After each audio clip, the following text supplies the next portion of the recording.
Want to make your summer last a little longer? Well, we are heading to Hawaii with travel expert Jennifer Weatherhead Harrington. Why Hawaii?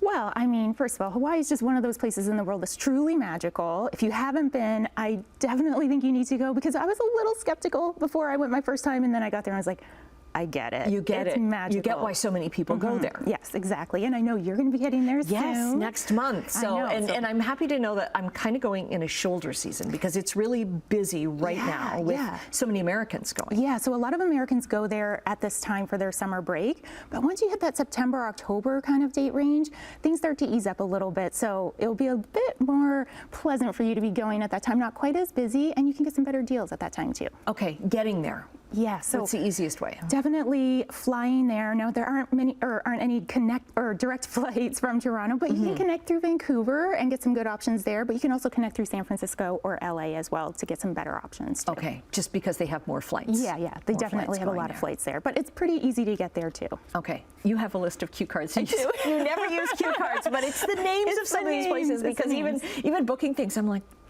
how do you say that?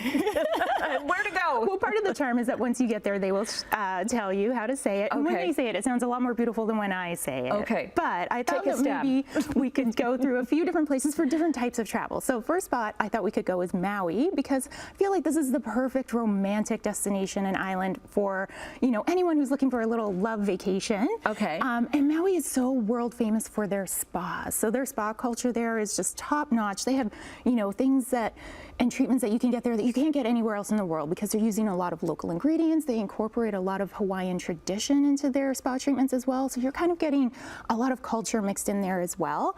Another thing is that you can also go hiking. So if you go to East Maui, you can hike along some of those waterfalls. And now we're going to get to the part where I have to name something. Okay. Because you can actually see the sunset at Huleakula Crater, which is a really romantic and beautiful spot to be. So do that. You can also stay in Wailea, which is a beautiful part of the island as well, and also kind of that spa hub that you want to be in. All right. What about Oahu? So I love Oahu because I think it's kind of that perfect first taste of Hawaii. It has a little bit of everything that you think you're going to get in Hawaii. So you have Honolulu, which is amazing. You have Waikiki Beach, which is super great for families who want a little adventure. You can do some surfing, kayaking. You can do a lot of hiking. You can hike up to Diamond Head. So that's a fun thing to do. Make sure you do that early in the morning because it gets really hot. And very crowded, I hear. Yes, very crowded. So double check those times, and also double check to make sure that you are allowed to hike at that time. Sometimes they close it off. But another thing you can do, this is really kind of a little Canadian connection. Cirque du Soleil is going to be there starting at the end of the year. They're going to be at the Outrigger Waikiki Beachcomber Hotel. Okay. So that's going to be kind of cool if you're looking to have adventure but still relaxing a little bit. And Oahu is a perfect island to also experience some of the food culture that they have in Hawaii. So there's an amazing restaurant there called Gaioshu, which is a 16-course meal, and it's all focused on the fresh seafood from the island. What about very laid back? Very beach. Yes, we're going to go to my favorite island, I think. I mean, I haven't been to all of them, but I have to say that this one was the last one I went to, and it's Kauai. So it's super, super laid back there, and they're really focused on sustainability. So what makes it really cool is that you can be there and you can be giving back, but it still feels like a great vacation because it's so relaxing. So when I was there, I stayed at the cliffs at Princeville. Beautiful property right on the cliffs of the island, and it's a sustainable property. You can go and buy your own food and cook in your own kitchenette, which is really nice.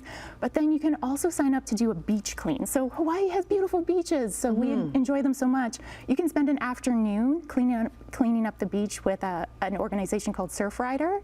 It's a really fun way. Also, it really opens your eyes to how much, you know, environmental issues are happening around the world. But it makes you feel good when you're there too. Right. Okay. We've got less than a minute left. If you had one spot to go, where would you go? I would go stargazing on the island of Hawaii, because at Mauna Kea, they have the world's largest telescope. So you can go up to this observatory, you can catch the stars there. It's one of the best places in the world where you can see that. Make sure you wear some layers because it's a little bit chilly up there. Very high altitude. If you're not good with altitude, you can also still see some incredible astronomy down kind of at sea level at a place called Hilo. They have a beautiful astronomy center, perfect for families too, who are kind of looking to do something with kids, an educational experience. And also when you're there, they had some caves that were closed recently. They have now reopened, so you can do a little adventure cave climbing there too. I've been taking notes. Okay, thank you, Jennifer. We'll get all your links up on our website, chch.com/morninglive.